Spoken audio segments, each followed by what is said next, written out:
What's up, everybody? EB here, and I'm back with another one of these philosophical espresso shots, and I've got something really important to talk about today, and something that definitely is not brought up enough. It's about being selfish, and we're not going to tear it down. We're not going to say that it's wrong. Actually, we're going to do the opposite. We're going to explore why being selfish is a good thing, and not only that, why you should try to be as selfish as possible. It's a little counterintuitive, but I think as we explore this and make the case for it, it'll make a lot more sense, and it may actually appeal to you, whether you actively practice this or not right now. Awesome. So let's get into it. 5, 4, 3, 2, 1. Alright, so digging into the value of being selfish. Before we make the whole case for this, let's just address something right off the get-go, which is most everybody, maybe not like saints and sages included, is already acting selfishly. Everything you do is motivated for your own benefit. Whether you really want to accept that or not, we're all inherently selfish. That's the job of the ego. That's the job of keeping yourself alive. And if we don't grasp this right now, let's look at a bunch of factors that build into it. Right? So why do you have a job? Right? So you can get things that you need, so you can sustain your life, so you can have a lifestyle that you're happy with. But even something like your relationships, like why do you have relationships? Well, so that you can feel good, right? Relationships are a deeply meaningful part of our lives, and so you have friends and family and intimate partners because they give something to you in return, because they validate your identity, because they make you feel good about yourself, because taking care of other people enforces your own self-identity of being a good and virtuous person. Literally everything that we do comes from this inherently selfish place, and that doesn't have to be a bad thing. It becomes a bad thing, like anything, taken to excess, taken at the expense of others' ability to do the same thing. But at the end of the day, if we dig down deep enough, really everything you do is done selfishly. So we're going to start this off from that base assumption, right? That everything we do is done for selfish gain. There are very few people who truly act from a place of selfless service, even if they're volunteering, doing charity work, or take whatever virtue signaling activity you'd like. We are inherently selfish, and this is not to be taken as a negative. So let's dig into what we mean by you should be as selfish as possible. Really, the crux of this argument is that if you're going to be selfish, you may as well do it properly, to do it to the greatest effect. And if you recall in one of my last videos, giving you the space to grow is not a reason that you must, I brought up this idea that's a very basic idea, it's very easy to understand, which is you are not a meaningful concept if you're not alive. Right? So if we're going to be selfish, foundational starting point, do things that sustain us. Do things that will help us continue living. Easy, really basic. So an important point of even our ability to be selfish is the fact that we as an individual are a useful concept, that we continue to be a concept, that we can clearly delineate ourselves. So let's look at how we sustain ourselves. Right? So first off, you can only define self in terms of other. They're not opposites, they're actually mutually dependent on each other. Because if I wasn't a separate self, there couldn't be a separate other. So I need other people in order to be a self, and in order to be selfish for myself.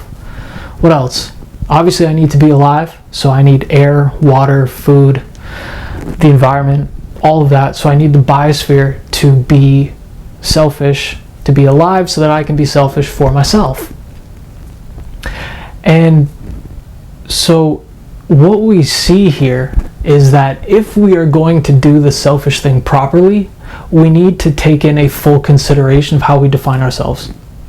And that would be the individual unit that you think you are, the biosphere outside of you, your relationship with others, and actually the flourishing and well-being of all of those things that help go into defining you as a concept. This includes your culture, your society, the other societies, because you wouldn't have a society if there weren't others, right? This mutual dependency and opposites. So really what I want to get at here is, yes, I want you to be as selfish as possible. 2, I want you to do it properly, because most of us, this is where the metaphor or the analogy of humanity as a virus comes in, because what a virus does is it consumes and consumes and replicates until it actually debases the entire substrate that it needs to survive. So it's overly selfish in the short term and underly selfish in the long run, so that eventually it self-terminates, right? Cancer kills the host dies, the cancer dies, right? And obviously, if our game is going to get cut short, we can't be as selfish as possible. So we need a long-term selfish strategy. And if we're dependent on others, if we're dependent on Earth, our selfish strategy needs to include the well-being of all of these components and all of the constituent elements that go into who we are, right? So let's look at this. If we're going to do the selfish thing properly, have you ever had someone you're hanging out with who is feeling down, who is really negative, and that affects you, right? That affects your mood, your well-being, just your attitude overall, right? So actually, if you were being selfish, you'd want the people around you to be happier, so that in turn it would be easier for you to be happier. Okay, awesome. So now, as part of my selfish strategy, I have to focus on the well-being of others, right? If part of being selfish is feeling good, feeling strong, feeling healthy, feeling capable, well, I need good food, good water, good air, and a good environment to live in, right? So actually, the long game of my selfish strategy includes the benefit of the natural world around me, and all the food systems and the biosphere and the ecosystems and the ecologies and the health of the animals and the soil and all of that. And then, of course, it also is just an emphasis on the health and well-being of myself extended into the long term, right? Because if I become addicted to heroin, I might be really good at a short-term selfish play, but eventually that peters out, and in the long run does active harm, makes me feel worse, or kills me completely, much like a virus debases the substrate. So I see a lot of people acting in very selfish ways, but in very short-term selfish ways, which is just not smart. It's just not useful. I mean, you can go out with a bang, or you can sustain this long-term and actually get the most value for your selfish strategy. So really, there are a few foundational points that come from this. The first being, you're already acting from a selfish place. It's not an inherently evil thing. It's the way human nature is. So let's acknowledge that. That's a good starting point. Let's acknowledge that we're acting from a selfish place.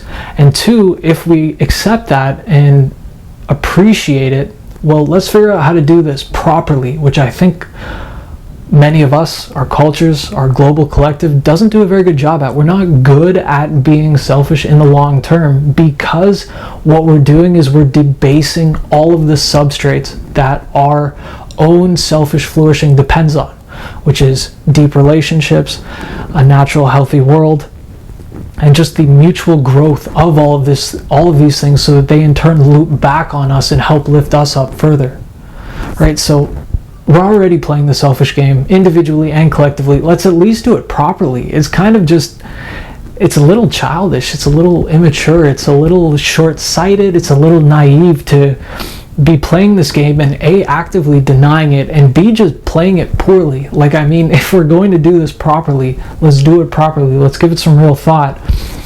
And so actually, in a very weird way, we started this by saying you are only a meaningful concept. You are only a self in terms of other, right? So you need a strong collective other in order to be a strong collective self. So in a weird way, pursuing your own betterment requires you to pursue the betterment of everything else around you. And so if you're going to be selfish for the individual, you actually have to be selfish for the collective, right? This is something that just doesn't come across enough. And it's kind of just like not playing the game effectively. Like, you don't really know the rules, you're making awkward plays, you haven't figured out the strategy yet.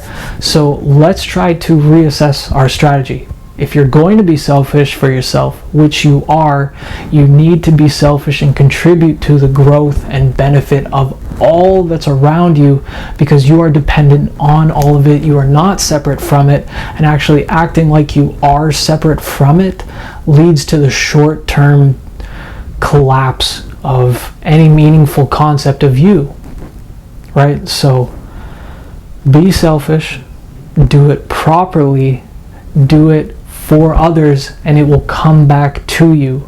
And together we can play the selfish game as a collective and flourish as a collective. So what do you think about this? Is this right? Is this wrong? Is there something that I'm missing here? Please let me know. You can shoot it in the comments below. If there's anything you want to see, anything you'd like a riff on, any philosophical espresso shot you'd like to take, just let me know. I'm always open to hearing more. Thank you so much for being here, and I will see you in the next one.